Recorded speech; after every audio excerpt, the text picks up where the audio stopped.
Hi, my name is Dr. Avi. I'm a dentist, and I'm going to be talking to you about an associateship that I had just about 2 years out of dental school.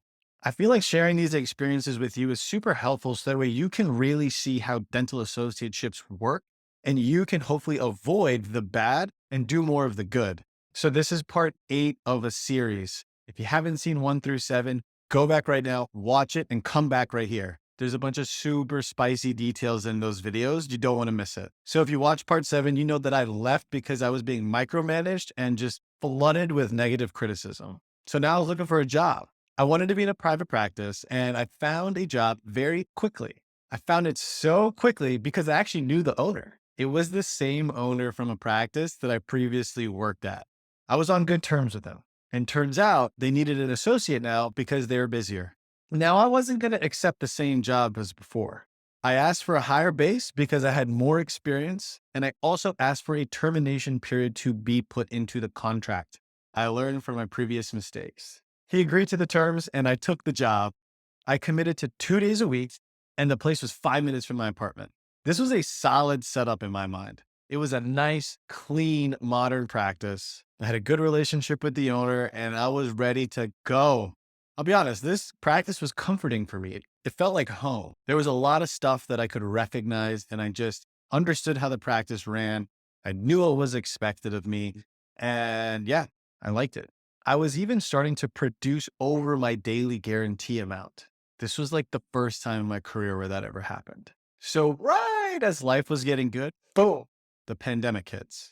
We shut down for 2 months. All that momentum gone. Now, during the pandemic, it gave me an opportunity to just pause. I decided that I wanted to and I needed to learn more procedures so that way I could offer more to my patients. I was also starting to burn out on dentistry, so I needed to find a spark. So I did two things. I took an implant course and then I dove into the Invisalign modules. I came back to the practice when we opened up and I was like a man on a mission. I asked the owner if I could place implants since I just learned, and he said no. He said I could place them at the other office that I worked at, and that after I did a couple, I could show him the x-rays, and then if they were good, he would allow me to place them. Okay, cool. Not the answer I was expecting, but hey, that wasn't the only thing I learned during the pandemic. I also learned Invisalign, and this practice was booming with potential patients. The demographics in this spot were all white collared, about 30-year-old patients. They all worked in Manhattan. They all had braces when they were younger, and none of them wore their retainers. This practice was foaming with relapse cases. These are the easiest cases to treat with clear aligners, but they weren't treating these cases. They were referring them out to the orthodontist.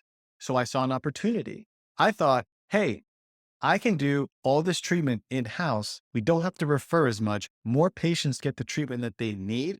Everybody wins. Makes sense, right? So I mentioned it to the owner and I said, hey, I want to do some Invisalign.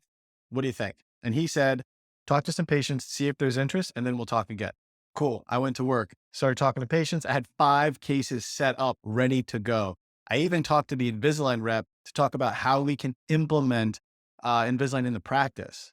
I had all my information set and I had the meeting scheduled with the owner to discuss how we were going to roll this out. So it's the day of the meeting and I got all my stuff ready to go. I got the workflow of Invisalign settled.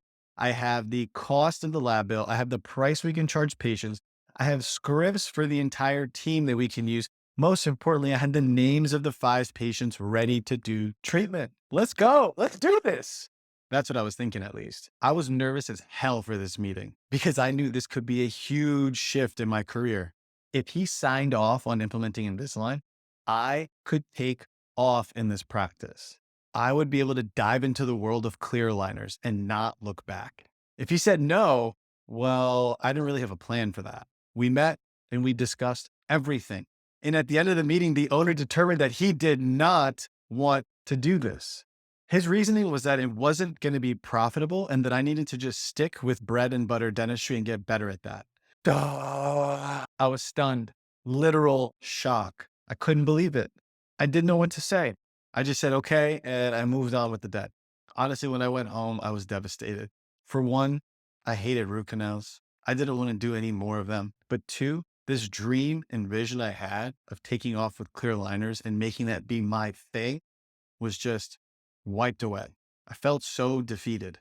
This is one of the many moments in life where I'm super grateful for my wife and having her by my side. If you've been watching all these associateship reflection videos, you are able to see snippets of what I went through. My wife has been by my side through all of it. She saw and felt my struggle through every single opportunity. She's always been there for me to help lift me up when I needed her, and I needed her badly.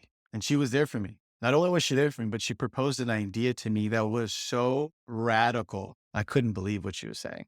She told me, if they aren't going to let you do implants or Invisalign, it's time for you to move. I said, yeah, it definitely is time for me to move. Time to move on to the next associateship. I opened up my laptop. I started looking for jobs on Indeed. Turns out all the jobs that I saw were practices that I had already worked at. I told her that these were the options and she just started laughing. She also told me that when she said it's time to move, she meant it's time to move to another state. The next day, I put in my notice and I began my job search. I was so excited. So let's assess this entire experience. It was a solid situation for me at that time. I needed a job quick. I was familiar with the practice and the systems, and I was on good terms with the owner. This gave me a sense of calm. I did basic dentistry and it was fine, but I really wanted to do more. When he first shot me down for wanting to do implants, that was a red flag. I genuinely thought by introducing a treatment that they weren't doing and spearheading it, that I was going to be helping the practice. Clearly, they didn't see it that way. So, what can you do to avoid a situation like this? It's tough to say. Everything was fine until I wanted to expand the procedures in the office. Maybe they just liked the structure of their office and didn't want to expand. The thing is, though, is most owners are okay and actively support you as an associate when you want to expand the practice. But clearly, some are going to be rigid and unsupportive. It's okay. You are valuable. If you have the drive to do something, go for it. Even if it means leaving this restrictive environment where you're at. We went to school for way too long, and we have way too much debt to play games by some other person's rules.